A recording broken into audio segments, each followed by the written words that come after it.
गिनी मजूमदार बनने वाली है राजपूत घर की नई मालकिन। और राघव सिंह राजपूत की जिंदगी अब पूरी तरह से तबाही के कगार पर खड़ी नजर आ रही है। जिस राजपूत हवेली पर कभी राघव सिंह राजपूत का घमंड और रुतबा हुआ करता था, वही हवेली अब उनके हाथों से फिसल चुकी है। आने वाले एपिसोड में दर्शकों को देखने को मिलेगा ऐसा भूचाल जो इस परिवार की किस्मत हमेशा के लिए बदल देगा। शादी का माहौल, सजी धजी मंडप, शहनाइयों की गूंज और खुशियों के बीच अचानक ऐसा धमाका होता है कि हर कोई सन्न रह जाता है। शादी के मंडप में अचानक गोली चलती है और पूरे राजपूत परिवार के चेहरे से रंग उड़ जाता है। कुछ पल पहले जहां खुशियों की बारिश हो रही थी, वहीं अब डर, खौफ और सन्नाटा छा जाता है। इसी बीच एक ऐसी सच्चाई सामने आती है जो सबको झकझोर कर रख देती है। सबके सामने यह खुलासा हो जाता है कि राजपूत घर अब राघव सिंह राजपूत का नहीं रहा। यह घर अब गिनी मजूमदार का है। यह सुनते ही राघव सिंह राजपूत पूरी तरह चौंक जाते हैं। उनकी आंखों में अविश्वास, गुस्सा और बेबसी साफ दिखाई देती है। राघव कांपती आवाज में कहते हैं, मैंने तो यह घर सिर्फ गिरवी रखा था। यह गिनी मजूमदार का कैसे हो सकता है? तभी भजन आगे आता है और सबके सामने प्रॉपर्टी के असली कागजात दिखाता है। हर पन्ना, हर दस्तखत राघव की हार की गवाही देता है। धीरे धीरे यह साफ हो जाता है कि कानूनी तौर पर अब इस हवेली की मालकिन गिनी मजूमदार है।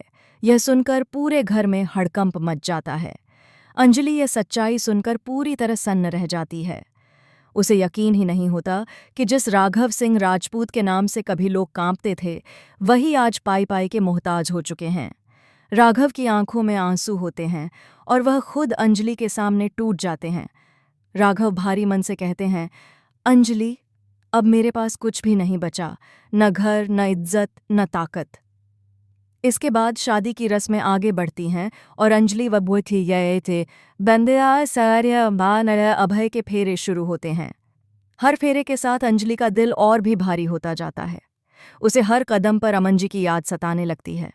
उसकी आंखों में आंसू होते हैं, लेकिन वह खुद को संभालकर रस्में निभाती है। लेकिन तभी कहानी एक और खतरनाक मोड़ लेती है। सिंदूर की रस्म के दौरान दामोदर मजूमदार अचानक अंजलि पर गन तान देता है। मंडप में अफरा तफरी मच जाती है। पद्मा दामोदर के हाथ में गन देखकर अंजलि को इशारे से सतर्क करती है। अंजलि बिना एक पल गनवाए साहस दिखाती है और दामोदर के हाथ पर जोरदार वार करती है। गन नीचे गिर जाती है। इसके बाद वेद और अंजलि मिलकर दामोदर के गुंडों से जबरदस्त फाइट करते हैं। पूरा मंडप युद्ध का मैदान बन जाता है। आखिरकार गुंडों को काबू में कर लिया जाता है। फाइट के बाद वेद राहत की सांस लेते हुए कहता है, चलो अब सिंदूर की विधि पूरी करते हैं। लेकिन किस्मत को कुछ और ही मंजूर था। तभी अचानक पूरे मंडप की लाइट चली जाती है। चारों तरफ अंधेरा छा जाता है।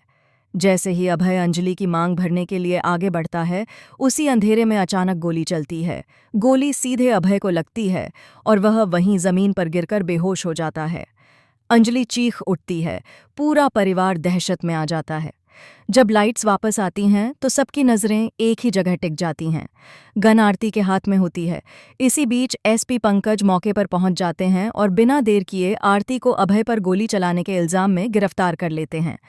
आरती रोते हुए बार बार कहती है, मैंने गोली नहीं चलाई, मुझे फंसाया गया है। लेकिन कहानी यहीं ख़त्म नहीं होती।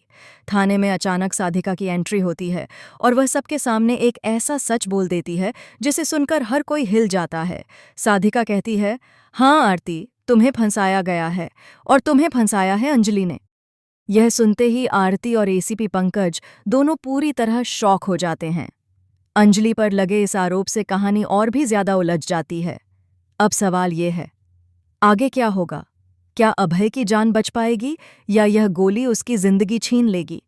क्या अंजलि राघव सिंह राजपूत को फिर से उसकी खोई हुई इज्जत और सब कुछ दिला पाएगी? और सबसे बड़ा सवाल, क्या आरती कभी अपनी मां अंजलि की सच्चाई समझ पाएगी? अगर आपको यह जबरदस्त और धमाकेदार अपडेट पसंद आया हो तो वीडियो को लाइक ज़रूर करें और ऐसे ही लेटेस्ट टीवी सीरियल अपडेट्स के लिए चैनल को सब्सक्राइब करना बिल्कुल भी न भूलें। अतुल टॉक